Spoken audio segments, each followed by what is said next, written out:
Hello friends, कैसे हैं आप सब लोग। आई होप आप सब लोग ठीक होंगे, बहुत अच्छे होंगे और अपनी जो सीटेट की तैयारी अच्छे से कर रहे होंगे। चलिए शुरू करते हैं आज की क्लास। आज की जो क्लास है थोड़ी सी इम्पॉर्टेंट है। वो इम्पॉर्टेंट इसलिए है कि आप सभी को पता है अभी जल्दी में एक नोटिफिकेशन आया है। उत्तर प्रदेश शिक्षा सेवा चयन आयोग की तरफ से एक जो है अधिसूचना जारी हुई है, जिसमें उन्होंने बताया है कि जो अब जो है एग्ज़ाम होने वाले हैं, यानी जो आपकी यूपी टेट की वैकेंसी आएगी या जो है सुपर टेट की वैकेंसी आएगी, तो वो किस तरीके से होगी। क्या जो पिछले पैटर्न के तरीके से होगी, जो पिछले जो एग्ज़ाम होते आए हैं उस तरीके से होगी, या जो है पैटर्न चेंज होगा। पैटर्न चेंज होगा तो कौन कौन सी चीज़ें उसमें इंक्लूड हैं। और जो काफ़ी समय से आप सभी को पता होगा कि काफ़ी समय से जो है चर्चा में बना हुआ है कि जो अब जो है सुपर टेट का एग्ज़ाम होगा, उसमें जो आपके एकेडमिक है वो भी उसमें नंबर ऐड होंगे। तो वो सारी चीज़ें क्या सही है या फिर जो है इस अधिसूचना में जो जारी हुआ इसमें कुछ अलग चीज़ें हैं, उन सभी के बारे में डिस्कस करेंगे। और ये जो आपका यूपी टेट या सुपर टेट है, क्या अभी जल्दी में जो है इसका नोटिफिकेशन आएगा या फिर इसमें भी टाइम लगेगा, तो इन सभी के बारे में डिस्कस करेंगे। और जो आपका यूपी टेट या जो है या फिर यूँ कहें कि जो आपका यूपी टेट का जो एग्ज़ाम होगा या जो उसकी वैकेंसी आएगी, क्या उसमें सिर्फ जो है आपके यूपी के ही कैंडिडेट रहेंगे या फिर अदर स्टेट के भी एलिजिबल होंगे, उन सभी चीज़ों के बारे में डिस्कस करेंगे। साथ ही एक चीज़ यहाँ पे एक और निकल के आ रही है कि जो इस बार आपका जो है सुपर टेट का एग्ज़ाम होगा या कोई भी वैकेंसी आती है तो उसमें जो है इंटरव्यू भी जो है होगा, यानी कि आपको जो रिटर्न एग्ज़ाम देना वो भी होगा, साथ में आपका इंटरव्यू भी आपको देना पड़ेगा, ठीक है। और निगेटिव मार्किंग क्या जो है या फिर जो है नहीं है, इन सभी चीज़ों पे आज डिस्कस करेंगे। सारी चीज़ें A to Z आपको जो है यहाँ पे पता चल जाएगी, क्या सही है क्या गलत है, ठीक है। तो जो वीडियो है बहुत ही इंपॉर्टेंट होने वाली है, क्लास को शुरू से लास्ट तक देखिएगा ताकि सारी चीज़ें जितनी भी जो है इंफॉर्मेटिव चीज़ें हैं आपके लिए वो सारी चीज़ें यहाँ पे क्लियर हो जाएं। और हाँ, अगर चैनल पर नए हैं तो चैनल को सब्सक्राइब करना बिल्कुल भी मत भूलिएगा, ठीक है। तो न्यूज़पेपर में अभी ये जो अधिसूचना जारी हुआ ये परसों यानी 13 दिसंबर को बुधवार को जारी हुआ है, ठीक है। पेज का है, ठीक है। PDF है 76 पेज के, तो उसमें A to Z सारी चीज़ें उसमें इंक्लूड है, सारी चीज़ें दी हुई हैं। लेकिन जो न्यूज़पेपर में सारी चीज़ें आई हैं देखने को मिले, उसमें कुछ जो है इंपॉर्टेंट चीज़ें आपको देखने को मिलेगी, यानी कि जो आपके लिए ज़रूरी है वो चीज़ें आपको यहाँ पे देखने को मिलेगी। और जो PDF में है वो भी हम शेयर करेंगे, वो भी देखेंगे कि कौन कौन सी चीज़ें क्या जो पेपर में दी हुई है, पेपर के कटिंग में क्या PDF में है या नहीं, वो भी देख लेंगे साथ में, ठीक है। तो यहाँ देखते हैं कि यहाँ पे दिया हुआ है कि शिक्षक भर्ती 90% अंक लिखित परीक्षा के होंगे, ठीक है। यानी जो शिक्षक भर्ती होगा उसमें 90% अंक लिखित परीक्षा के होंगे, ठीक है। और साथ ही जो 10% होगा वो क्या होगा, साक्षात्कार के जो है जोड़े जाएंगे, नहीं इंटरव्यू के भी होंगे, ठीक है। तो जो आपका लिखित परीक्षा होगा वो कितने अंक का होगा, कितने % का होगा, वो 90% का होगा। और जो आपका जो है इंटरव्यू होगा वो कितने % का होगा, वो होगा 10% का। वो यहाँ पे दिया हुआ ये जो न्यूज़ है वो लखनऊ की है कि प्राथमिक स्कूलों से लेकर उच्च शिक्षा संस्थानों तक शिक्षकों व अनुदेशकों की भर्ती लिखित परीक्षा के आधार पर ही होगी। यानी जो भी वैकेंसी आएंगी, ठीक है, वो जो है लिखित परीक्षा के आधार पर ही होगी। 90% अंक लिखित परीक्षा के और 10% अंक किसके होंगे, साक्षात्कार के जोड़कर मेरिट सूची बनाई जाएगी। यानी जो मेरिट सूची बनती है वो आपके जो है 90% आपके जो लिखित पेपर होगा उसका जो है जोड़ा जाएगा, प्लस 10% आपके इंटरव्यू को जोड़कर जो एक मेरिट लिस्ट, लास्ट जो मेरिट लिस्ट होगी वो बनाई जाएगी, ठीक है। पारदर्शिता के लिए साक्षात्कार में न्यूनतम 40% व अधिकतम 90% तक के अंक दिए जा सकेंगे। जहां साक्षात्कार नहीं होगा वहां लिखित परीक्षा के अंकों के आधार पर ही भर्ती की जाएगी। यहाँ पे ये एक चीज़ यहाँ पे जो है एक सस्पेंसिव है कि जो जहां साक्षात्कार नहीं होगा, इसका मतलब कि कुछ चीज़ें जो वैकेंसी आएंगी, हो सकता है कि प्राइमरी की वैकेंसी या जूनियर की जो वैकेंसी है उसमें आपका जो इंटरव्यू हो वो ना हो, ठीक है। तो जहाँ पे साक्षात्कार नहीं होगा, जहाँ पे इंटरव्यू नहीं होगा, वहाँ लिखित परीक्षा के अंकों के आधार पर ही भर्ती की जाएगी। यहाँ पे इन्होंने ये मेंशन किया है। यह उत्तर प्रदेश शिक्षा सेवा चयन आयोग तय करेगा कि मतलब ये सारी चीज़ें जो है, जो उत्तर प्रदेश शिक्षा सेवा चयन आयोग ये सारी चीज़ें जो है तय करेगा कि कहाँ पे इंटरव्यू लेनी है, कहाँ पे नहीं लेनी है, ठीक है। परीक्षा जो होगी वो 2 घंटे की होगी और इसमें वस्तुनिष्ठ प्रश्न पूछे जाएंगे, यानी कि जो ऑब्जेक्टिव टाइप के क्वेश्चन होते हैं वो पूछे जाएंगे। और साथ ही इन्होंने यहाँ पे एक चीज़ और मेंशन करी कि जो परीक्षा होगा वो OMR सीट पर कराया जाएगी, यानी कि ऑफलाइन होगा आपका एग्ज़ाम, ऑनलाइन तो नहीं होगा, ये यहाँ पे क्लियर है, ठीक है। तो पेपर जो है OMR सीट पर होगी, यानी ऑफलाइन होगी, ठीक है। और जो है जो क्वेश्चन होंगे वो आपके ऑब्जेक्टिव टाइप के होंगे। ये सारी चीज़ें क्लियर हो गई हैं, ठीक है। नेक्स्ट दिया हुआ है कि बुधवार को उत्तर प्रदेश शिक्षा सेवा चयन आयोग नियमावली को राज्यपाल आनंदीबेन पटेल को मंजूरी मिलने के बाद इसकी अधिसूचना जारी की गई। यानी इसकी जो अधिसूचना जारी की गई है ये राज्यपाल जो आनंदीबेन पटेल हैं उनकी मंजूरी के बाद ही जारी हुई है। यह आयोग प्राथमिक स्कूलों, उच्च प्राथमिक स्कूलों, माध्यमिक स्कूलों, डिग्री कॉलेजों, अल्पसंख्यक स्कूल व कॉलेजों में शिक्षकों के साथ साथ अनुदेशकों की भर्ती करेगा। यानी जो आयोग ये बन रहा है ये जो है इन सभी की भर्ती करेगा। यानी जितने भी प्राथमिक विद्यालय हैं, उच्च प्राथमिक विद्यालय हैं, ठीक है, जो माध्यमिक विद्यालय हैं या फिर जो आपके कॉलेज हैं, डिग्री कॉलेज हैं, अल्पसंख्यक जो स्कूल हैं यानी जो आपके अल्पसंख्यक स्कूल होते हैं उसमें के जो टीचर होंगे या फिर जो है जो कॉलेज होते हैं या स्कूल होते हैं उन सभी के शिक्षकों के साथ साथ जो अनुदेशक होते हैं उनकी भी ये भर्ती करेगा। ना सिर्फ शिक्षकों की बल्कि ये अनुदेशकों की भी भर्ती कराएगा। नए आयोग की भर्ती से सबसे बड़ा जो फेरबदल है वो प्राथमिक स्कूलों व उच्च प्राथमिक स्कूलों के शिक्षकों के चयन में होगा। जो ये फेरबदल हुआ, ये जो चेंजिंग आ रही है नए उत्तर प्रदेश शिक्षा सेवन चयन आयोग के द्वारा, ये जो है आपको जो फेरबदल देखने को मिलेगा ये आपका कहाँ देखने को मिलेगा, प्राथमिक स्कूलों और उच्च प्राथमिक स्कूलों के शिक्षकों के चयन में। ठीक है, यहाँ अभी तक 60% अंक लिखित परीक्षा और 40% अंक शैक्षणिक गुणांक के होते थे। अभी तक जो होता था वो 60% अंक लिखित परीक्षा के और 40% तक क्या होता है शैक्षिक गुणांक के होते थे। शैक्षिक गुणांक में हाई स्कूल, इंटरमीडिएट, स्नातक और बीएड व बीटीसी के अंक जोड़े जाते थे। जो अभी तक होता था उसमें जो है शैक्षिक गुणांक भी यानी कि जो हाई स्कूल के या इंटरमीडिएट या फिर जो आपके बीए या बीएड या बीटीसी के अंक जोड़े जाते थे। अब ये जो है ऐसा नहीं होगा। ठीक है, मतलब अब ये जो है जो अधिसूचना जारी हुई है उसके बाद अभी ऐसा नहीं होगा।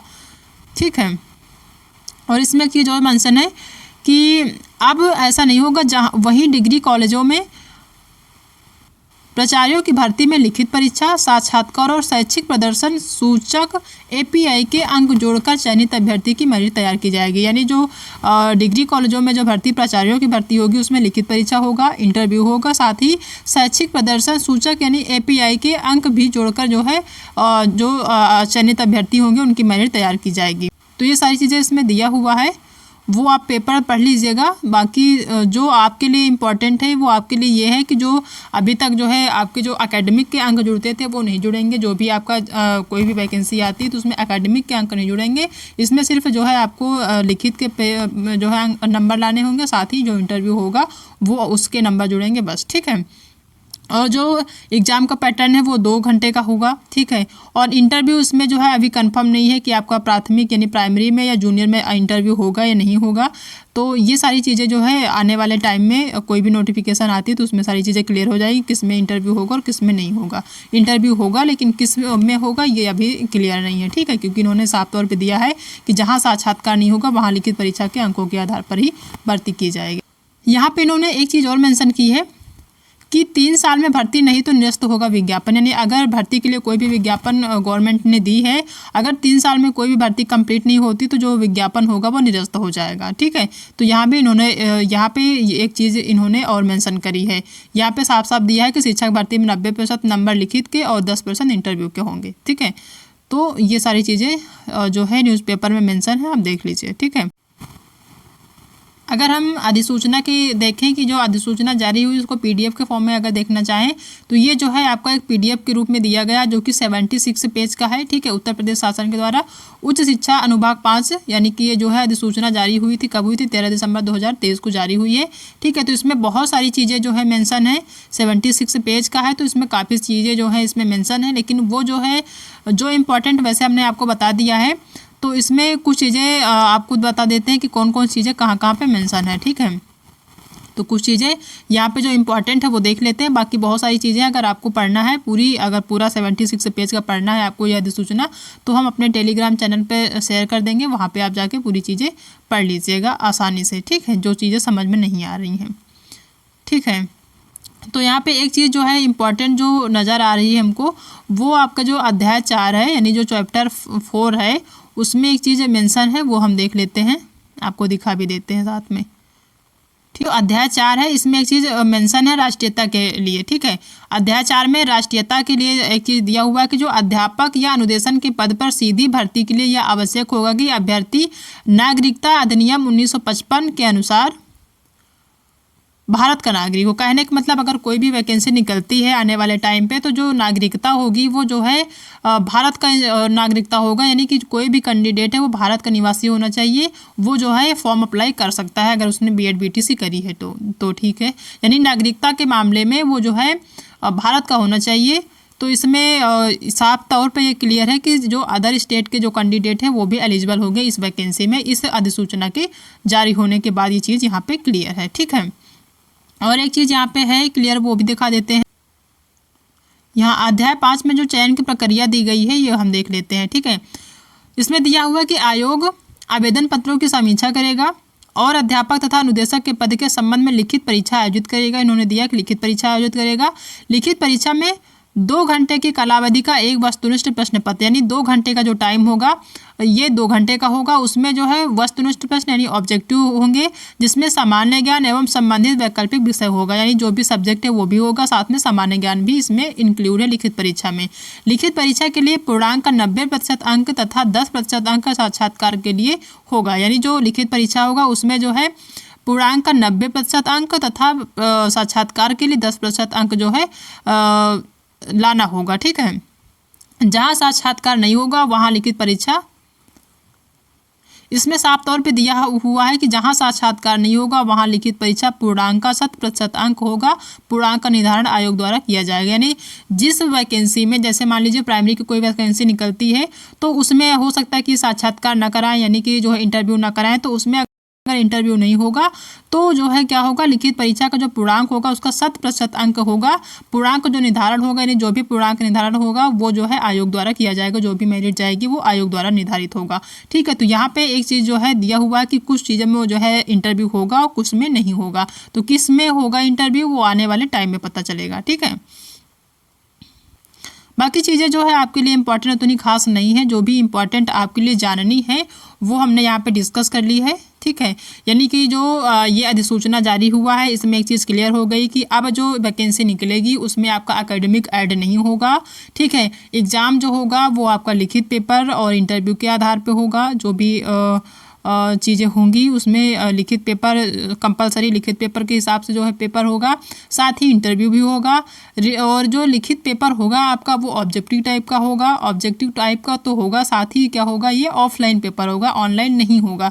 और मिसाइल में यानी कि जो नागरिकता होनी चाहिए किसी भी कैंडिडेट की, जो कि आपको जो यूपी टेट या सुपर टेट का एग्ज़ाम देना चाह रहे हैं वो किसी भी स्टेट के हो सकते हैं, वो किसी भी स्टेट के हैं तो वो जो है यूपी टेट या आपका जो है सुपर टेट एग्ज़ाम दे सकते हैं, ठीक है।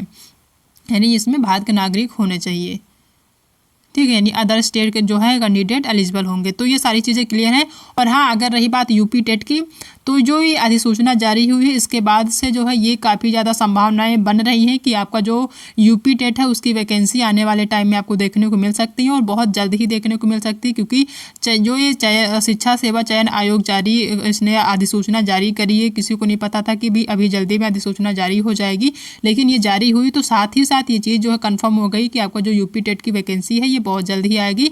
बस करना आपको कुछ नहीं है कि आप अगर जैसे आप सीटेट की तैयारी कर रहे हैं तो साथ ही साथ आप यूपी टेट की भी तैयारी करते जाइए, ताकि जो है आने वाले टाइम में आपके पास ये कहने का ना हो कि हमारे पास टाइम नहीं था, हमने पढ़ाई नहीं करी, बहुत जल्दी वैकेंसी आई, बहुत जल्दी पेपर ले लिए। जैसा कि आपने अभी बिहार में देखा, उन्होंने 2 वैकेंसी निकाली, दोनों वैकेंसी में बहुत ही कम टाइम मिला पढ़ने के लिए, तो बच्चे परेशान हैं। पेपर का जो पैटर्न उन्होंने बहुत ज़्यादा डिफिकल्ट दिया, बहुत टफ दिया है और पढ़ने का टाइम बिल्कुल भी नहीं बच्चों के पास था, तो उसमें काफ़ी ज़्यादा दिक्कतें हुई है। तो ये नौबत आपके यूपी में ना आए। यूपी टेट के वैकेंसी जैसे ही आप उसके पहले आप तैयारी अच्छे से करिए, ठीक है, ताकि यूपी टेट आपका अच्छे नंबर से क्वालिफाई हो और अगर सुपर टेट भी वैकेंसी आती है तो उसमें भी आपको किसी भी प्रकार की दिक्कत ना हो, ठीक है। आप इस सीटेट की तैयारी करते ही करते हैं, आप ऑनलाइन करिए या ऑफलाइन करिए, जो भी टाइम आपके पास है उस टाइम को आप जो है पढ़ाई में यूटिलाइज करिए। आप सीटेट की भी तैयारी करिए, साथ में यूपी टेट की भी तैयारी करिए, ताकि आने वाले टाइम में कोई भी वैकेंसी आती है तो उसमें किसी भी प्रकार की दिक्कत ना हो आपको कि आपकी तैयारी नहीं हो पाई। पहले से आप तैयार रहिए। हो सकता है कि जैसे आपका बिहार में हुआ कि बहुत कम टाइम मिला पढ़ने के लिए, तो हो सकता है यूपी टेट में या यूपी में भी देखने को मिल जाए कि टाइम आपको ज़्यादा ना मिले, तो आप पहले से अवेयर रहिए, पहले से तैयार रहिए, चीज़ों को पढ़ते रहिए, ठीक है। तो आज का जो वीडियो है इसको बनाने का सिर्फ यही मकसद है कि जो है जब उत्तर प्रदेश शिक्षा सेवा चयन आयोग ने अधिसूचना जारी कर दी है तो आप जो सीटेट की तैयारी है वो अच्छे से करते रहिए। साथ ही साथ यूपी टेट के लिए आप जो सामान्य ज्ञान है, जो करंट अफेयर्स हैं या बाकी जो अदर सब्जेक्ट हैं उनको भी धीरे धीरे पढ़ते रहिए, ठीक है। तो ये सारी चीज़ें डिस्कस करनी थी आज की क्लास में। आई होप कि आप सबको आज की क्लास पसंद आई होगी। क्लास पसंद आई तो वीडियो को लाइक करिएगा, अपने उन दोस्तों में शेयर करिएगा जो कि बिल्कुल अभी जागे नहीं हैं, सो रहे हैं कि जब कोई यूपी टेट का नोटिफिकेशन आएगा तब तैयारी करेंगे, तो उनको भी शेयर करिए कि अब जाग जाएँ और यूपी टेट की तैयारी के लिए बड़ी कमर कस लें, अच्छे से तैयारी करना शुरू कर दें, ठीक है। आई होप कि आप सबको चीज़ें समझ में आ गई होंगी। बाकी मिलते हैं नेक्स्ट क्लास में, तब तक अपना ध्यान रखिएगा।